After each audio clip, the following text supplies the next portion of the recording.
जय हिंद। आप सभी देशवासियों को गणतंत्र दिवस अर्थात रिपब्लिक डे की ढेर सारी शुभकामनाएं। हम ये समझते हैं कि इंडिपेंडेंट डे, संविधान दिवस और रिपब्लिक डे में क्या अंतर होता है, इसको थोड़ा बारीकी से समझते हैं। और संविधान को 2 महीने लेट क्यों किया गया, बना के उसे लागू क्यों नहीं किया गया था, 2 महीने बाद क्यों लागू किया गया। देखिए 15 अगस्त 1947 को हम आजाद हो गए, हम अंग्रेजों से आजाद हो गए। हालांकि उस समय भी हमारे ऊपर फ्रांस का कब्जा था और पुर्तगालियों का कब्जा था।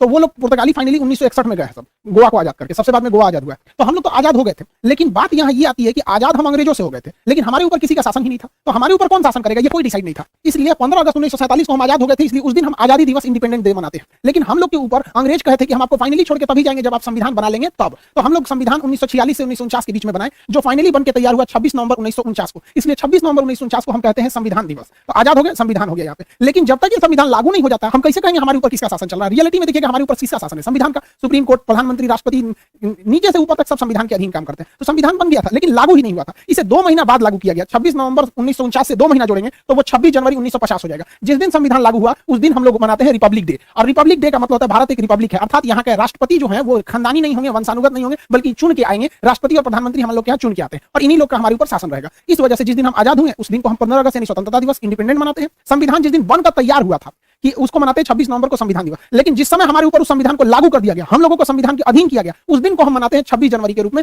रिपब्लिक डे के दिन। यहाँ टोटल मैटर ये समझिए कि इसे 2 महीना लेट क्यों किया गया था, ये समझना है। तो अब हम इतिहास में चलते हैं क्यों इससे लेट हुआ था। एक्चुअली जब द्वितीय विश्व युद्ध चल रहा था तो उस समय इंग्लैंड को बहुत ज्यादा क्षति हुई थी। जर्मनी ने धो दिया था, लंदन पर 15 दिन 15 रात बिना रुके बम गिराया था।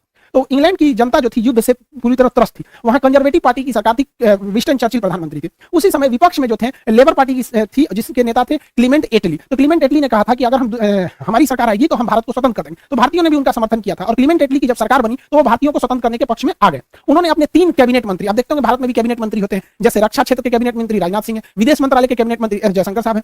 तो अलग अलग कैबिनेट मंत्री होते हैं। तो उन्होंने अपने 3 कैबिनेट मंत्रियों को भारत भेजा, जिसको 1946 में वो भारत आए थे, जिस वजह से इसे कहा गया कैबिनेट मिशन। अब ये कैबिनेट मिशन जो था इसमें 3 सदस्य थे।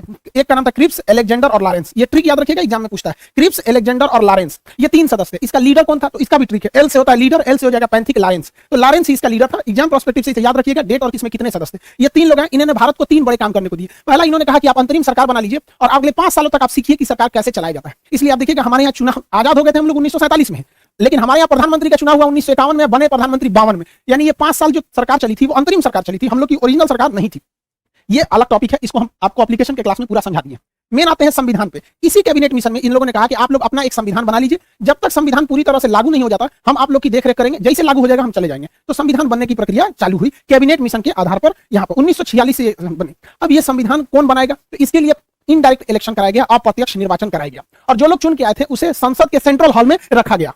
आज भी संविधान में आज भी भारतीय संसद में कोई परंपरा होती है, कोई शपथ ग्रहण लेता है या कोई विदेशी मेहमान आता है तो सेंट्रल हॉल में ही उसे बैठाया जाता है। तो सेंट्रल हॉल में बैठ के संविधान को लिखा गया था। संविधान सभा में जो इलेक्शन हुए थे, ये एग्जाम में अक्सर क्वेश्चन पूछता है, ये चुनाव अप्रत्यक्ष रूप से किया गया था। इसमें जब संविधान सभा में चुनाव चल रहा था तो 1946 में संविधान सभा का जो गठन किया गया उस समय 389 सदस्य थे, क्योंकि उस समय अखंड भारत था, ना बांग्लादेश टूटा हुआ था, यानी पूर्वी पाकिस्तान भी नहीं था और पश्चिमी पाकिस्तान भी नहीं था। टोटल 389 लोग मिलकर संविधान को बना रहे थे। लेकिन अगले ही वर्ष संविधान भारत का विभाजन हो गया। तो जो लोग पंजाब पाकिस्तान से चुन के आए थे वो यहाँ से चले गए वहां पर, जिसमें सबसे प्रमुख आप लियाकत अली का नाम सुनेंगे। लियाकत अली भारत में मतलब वित्त मंत्री थे, बाद में जाकर पाकिस्तान चले गए। 1947 में जब देश का विभाजन हुआ तो 1947 में देश का विभाजन के बाद केवल 299 सदस्य ही बच गए, ये याद रखिएगा। और यही लोग मिलकर पूरे संविधान को आगे बताते गए। 47 में लिखा गया, कुछ 48 में, 49 में। फाइनली जब संविधान पर हस्ताक्षर करने की बात आई तो 1950 तक, 24 जनवरी 1950 को जब फाइनल हस्ताक्षर हो रहा था तो कई लोगों की देहांत हो चुका था। फाइनली बचे थे लोग 1950 में 284 लोग। तो फाइनली संविधान पर जो 13 किलो का हमारा संविधान है, ओरिजिनल संविधान 13 किलो का है, उस पर जो हस्ताक्षर है वो 284 लोगों का ही है। हालांकि बचे थे इतने लोग, ये लोग तो देहांत से गए थे, जिसमें 15 महिलाएं हैं। तो सोचिए महिलाओं के हम लोग महत्व को कभी नहीं भूल सकते हैं। संविधान बना कैसे, तो इसके लिए अलग अलग कमेटी बनाई गई और उनकी जिम्मेदारी सौंपी गई कि आपकी ये कमेटी है, आपकी ये जिम्मेदारी रहेगी। राज्यों को कैसे चलाना है, ये राज्य कमेटी है, आप बताइएगा। तो अलग अलग करके ऐसे कुल 13 समितियों को बनाया गया था। 13 कमेटी बनी थी जो सहमति से अपना डिसीजन लेती थी। सर्वसहमति से नहीं होता था, सहमति जिसमें ज्यादातर लोगों की सहमति है वही डिसीजन को मान लिया जाता था। इस समितियों में सबसे प्रमुख जो समिति थी उसका नाम था प्रारूप समिति, इंग्लिश में कहते हैं ड्राफ्टिंग कमेटी। इस ड्राफ्टिंग कमेटी के जो अध्यक्ष थे वो भीमराव अंबेडकर साहब थे। बहुत ही विद्वान, मतलब हम क्या कहें इनकी विद्वता के बारे में, उतना शब्द ही नहीं है हमारे पास। इन्होंने पूरे कमेटियों में आपस में कोऑर्डिनेशन बनाया, कहां क्या गलत है क्या सही है उसको सुधार कराया। तो भीमराव अंबेडकर 13 समितियों में जो सबसे प्रमुख समिति थी प्रारूप यानी ड्राफ्टिंग समिति, उसके चेयरमैन थे, जिस वजह से इन्हें फादर ऑफ इंडियन कॉन्स्टिट्यूशन के नाम से भी जाना जाता है। इसके अस्थायी सदस्य भले 2 दिन के लिए सच्चिदानंद सिन्हा थे, लेकिन अस्थायी रूप से राजेंद्र प्रसाद संविधान सभा के अध्यक्ष थे। इन्हीं के देखरेख में संविधान सभा अध्यक्षता करते थे। आप बैठिए, आप अपना डिसीजन सुनाइए, इस तरह से। और संविधान सभा के जो सलाहकार थे वो बी एन राव थे। बी एन राव बहुत ही विद्वान थे। इन्होंने विदेशी संविधानों का अध्ययन करके जहां से भारत में अच्छा लगा उन्हें समावेशित किया। इनकी विद्वता से को आप ऐसे ही अंदाजा लगा सकते हैं कि इन्होंने म्यांमार के संविधान बनने में भी मदद किया था बी एन राव ने। इस तरह से संविधान बना। संविधान को बनने में लगभग 3 साल लग गए थे। 1946 से चालू हुआ और 1949 में फाइनली बनके तैयार हुआ था। इसे याद रखने का ट्रिक क्या है, 3 साल में तैयार हुआ था। 1 साल में कितने महीने होते हैं? 12 महीने। तो 1 साल में 12 महीने, आप 3 साल में ना 12 घटा दीजिएगा। जब आप 3 साल में 12 घटाते हैं तो बचता है 2 साल 11 महीने और 18 दिन। तो ये ट्रिक के तौर पे आप याद रखेंगे, 2 साल 11 महीने 18 दिन में टोटल संविधान बनकर रेडी हो गया था। जब संविधान बना था तो उस समय संविधान के कुल चैप्टर यानी भाग की संख्या 22 थी। एबीसीडी जोड़ जाड़ के कभी मूल कर्तव्य डाल दिया, कभी कुछ डाल के वर्तमान में 25 हो गए हैं। जो अनुच्छेद यानी आर्टिकल थे वो 395 ही ओरिजिनली है। एबीसीडी उसका जोड़ के 448 हो गया। ये आगे बढ़ते ही रहेगा यहाँ पर, लेकिन संख्या नहीं बढ़ेगी, एबीसीडी करके जोड़ा जाता है। जब अनुसूची यानी शेड्यूल थे वो 8 थे, वर्तमान में अनुसूचियों की संख्या टोटल जो हो गई है वो 12 हो गई है। तो इस तरह से संविधान को बनाया गया। इतने मेहनत अपने प्रयास के बाद से फाइनली भारत का संविधान बना, जो दुनिया का सबसे बड़ा लिखित संविधान हो गया। अब इसको बन के तैयार हो गया 26 नवंबर 1949 को। इस दिन हम लोग मना लेते हैं संविधान दिवस। लेकिन इसे लागू किया गया 2 महीने बाद 26 जनवरी 1950 को। इसकी टोटल कहानी समझते हैं, इतना लेट क्यों हुआ? तो इसकी कहानी छुपी है 1929 में। कांग्रेस का हमेशा अधिवेशन होता था। फाइनल जो ईयरली मीटिंग होती थी उसे अधिवेशन कहा जाता था। तो कांग्रेस का इसी तरह से लाहौर अधिवेशन हो रहा था दिसंबर 1929 को। साल का अंत चल रहा था, दिसंबर 1929 को। उसकी अध्यक्षता पंडित जवाहरलाल नेहरू कर रहे थे। इन्होंने कहा कि अब हमको अंग्रेजों से झुकने की जरूरत नहीं है, अब हम 1 इंच भी जमीन से समझौता नहीं करेंगे, हमें टोटल इंडिपेंडेंस चाहिए, पूर्ण स्वराज की मांग कर दिया था रावी नदी के तट पर जवाहरलाल नेहरू ने। और उन्होंने कहा कि हर भारतीय अब इनको जगना पड़ेगा, अब हमें अंग्रेज आजाद करेंगे। और उन्होंने कहा कि ये तो दिसंबर महीना चल रहा है, 2 दिन मतलब ये साल खत्म हो गया 1929। उन्होंने कहा कि जो 1930 आ रहा है, तो आगामी 1930 में जो आखिरी संडे रहेगा उस दिन हम लोग अपना तिरंगा झंडा लहरा देंगे, अंग्रेज आजादी दे चाहे ना दे। तो देखिए हम 1930 का ये कैलेंडर खोले हैं, आखिरी संडे 26 जनवरी को पड़ रहा है। तो उन्होंने घोषणा कर दिया था कि ये दिसंबर 1929, दिसंबर तो खत्म हो गया, 1929 खत्म हो गया, यानी 1930 का जो जनवरी महीना आ रहा है उसका आखिरी संडे को हम लोग तिरंगा झंडा लहरा देंगे और अंग्रेजों से कहेंगे भाड़ में जाओ साले कुत्ते तुम लोग, हम लोग आज से स्वाधीन हो गए, हम लोग आज से स्वाधीन हो गए, अपने अधीन है, अंग्रेजों के अधीन नहीं है। हालांकि आजादी नहीं मिला था, लेकिन इसे हम लोग मिनी आजादी कहते हैं, मिनी इंडिपेंडेंट बोला जाता है। 26 जनवरी को हम लोग 1930 में झंडा ठोक दिए और उस दिन से हम लोग मनाने लगे स्वाधीनता दिवस। और जवाहरलाल नेहरू ने कहा था हर वर्ष इसे मनाया जाएगा और अंग्रेजों को मिर्चा लगाया जाएगा, जितने जलेंगे उतने जलाया जाएगा। तो हर साल भारतीय 26 जनवरी को क्या मनाते थे? स्वाधीनता दिवस। वो 1930 से पहला स्वाधीनता दिवस मनाए, 31 में भी बनाए, 32 में भी बनाए, ऐसे लगातार बनाते गए स्वाधीनता दिवस। इवन जब देश आजाद भी हो गया था ना 1947 में, उस वक्त भी बनाया गया, उसके बाद 48 में भी मनाया गया स्वाधीनता दिवस, और 26 जनवरी 1949 को भी स्वाधीनता दिवस मनाया गया था। लेकिन इसी साल 19 ये तो जनवरी है, इसी साल नवंबर के महीने में संविधान बनकर तैयार हो गया। अब हो गई बड़ी दुविधा। देखिए स्वतंत्रता दिवस तो अपने जगह पे है कि हमें उस दिन अंग्रेजों से आजादी मिली थी, इसमें कोई दिक्कत नहीं है। लेकिन जब संविधान इसी साल बनकर तैयार हुआ 1949 में ही, क्योंकि ये तो पहला महीना है और ये 11वां महीना है, तो हम लोग ने स्वाधीनता दिवस मनाया था कि हम अपने अधीन है। लेकिन संविधान बन गया, संविधान कहता है कि आप अपने अधीन नहीं है, आप संविधान के अधीन है। तब तो हो गया कि भैया संविधान अगर इस दिन लागू कर देंगे तब तो बवाल हो जाएगा, क्योंकि हम लोग को ये वाला त्यौहार छोड़ना पड़ेगा। और जिस त्यौहार को कोई पिछले 20 सालों से मना रहा हो 1930 से, कोई कैसे छोड़ देगा? इससे लोगों का इतिहास जुड़ा था, तो दिमाग लगाया गया।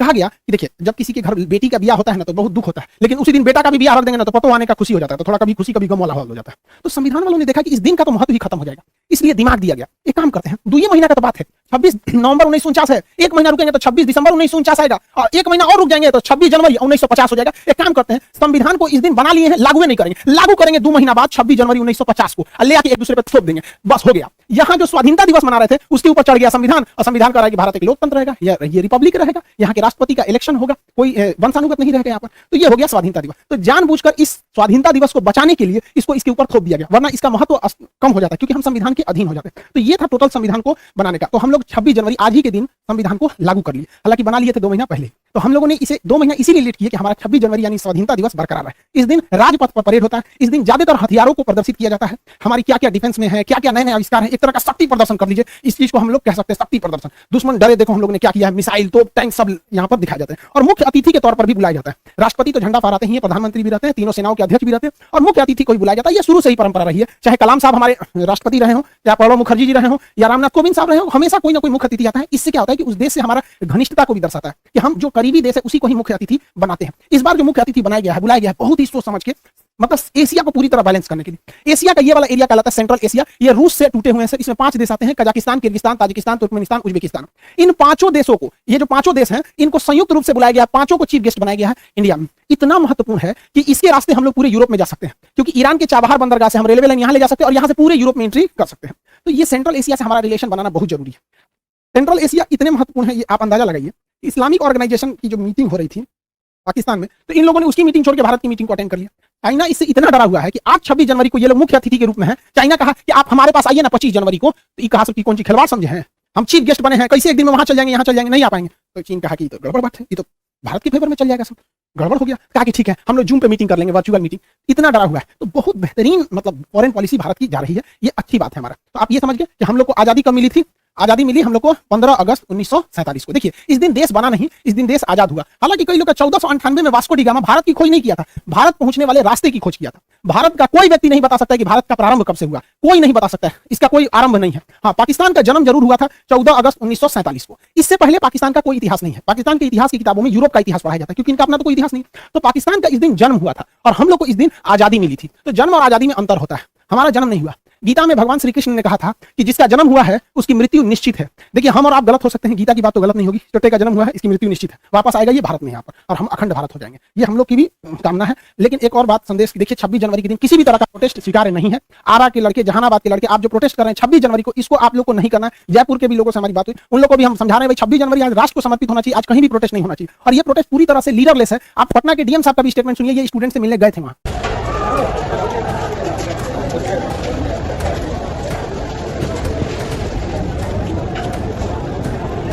प्रॉब्लम यही है कि लीडरलेस हैं, 2-4-10 लोग वार्ता के लिए तैयार हो रहे हैं, तो बाकी नहीं हो रहे हैं। तो अभी रेलवे से भी हम लोग बुला रहे हैं पदाधिकारियों को, इनकी समस्याओं को सुन लें और जो समाधान हो सकता है उसका समाधान करें। पूरी तरह से रेलवे का मामला है। देखिए 26 जनवरी राष्ट्र का होना चाहिए, राष्ट्र को समर्पित हो। हम सब भारत की उज्जवल भविष्य की कामना करते हैं। स्टूडेंट्स और लोगों से ही मिलकर देश बनता है, देश को आगे ले जाना सबका काम है। कहीं पे भी हिंसा बर्दाश्त नहीं है, सरकारी संपत्ति को जलाना, तोड़फोड़ करना, ये कहीं से भी एक्सेप्ट नहीं है। पुलिस द्वारा भी घर में घुस कर मारना, स्टूडेंट को लॉज में से घिस के मारना, ये भी गलत है। दोनों ओर से संयम बरते। रेलवे ने भी इस पर अपनी कमेटी बैठा दी है 5 लोगों की, जो इस पे सुनवाई करेगा। अब इस कमेटी में क्या रिपोर्ट आएगी, इसके ये अभी कोई पहले प्रेडिक्ट नहीं कर सकता है। फिलहाल एग्जाम को कुछ समय के लिए पोस्टपोन किया गया है और कमेटी की रिपोर्ट की वेट किया जा रहा है। आप लोग भी वॉच एंड वेट कीजिए और अभी शांतिपूर्ण व्यवस्था को बनाए रखिए। 26 जनवरी को कहीं भी आप प्रोटेस्ट मत कीजिए बाबू, आप कहां बेवकूफी करिए, देश को समर्पित कीजिए ना। आपके पास दिन घड़ी हो गया, आपके पास पूरे का पूरा साल बचा है, आप शांतिपूर्ण ढंग से प्रोटेस्ट कीजिए। कहीं से भी आप लॉ एंड ऑर्डर को नहीं बिगाड़िए, ये आपके लिए सही नहीं रहेगा। हाँ, ये चीज आप में एक ही सही है कि आपका लीडरलेस है, जिस वजह से आपसे कोई बात करने नहीं आ पाएगा। जब भी कोई आंदोलन लीडरलेस रहता है तो कोई उनसे बात ही नहीं कर पाता, कोई लीडर ही नहीं है। तो एक ही रास्ता बनता है कि उनकी बात को मान लिया जाए। तो रेलवे ने भी कमेटी बताई है। आप सब लोग से हाथ जोड़कर विनती है कि कहीं पे भी आप इस तरह का उपद्रव नहीं कीजिए। आरा के लड़के ट्रेन में जो इंजन में जो आग लगा दिया गया वहां से, उन लोग, ये निंदनीय है, ऐसे काम को न करें।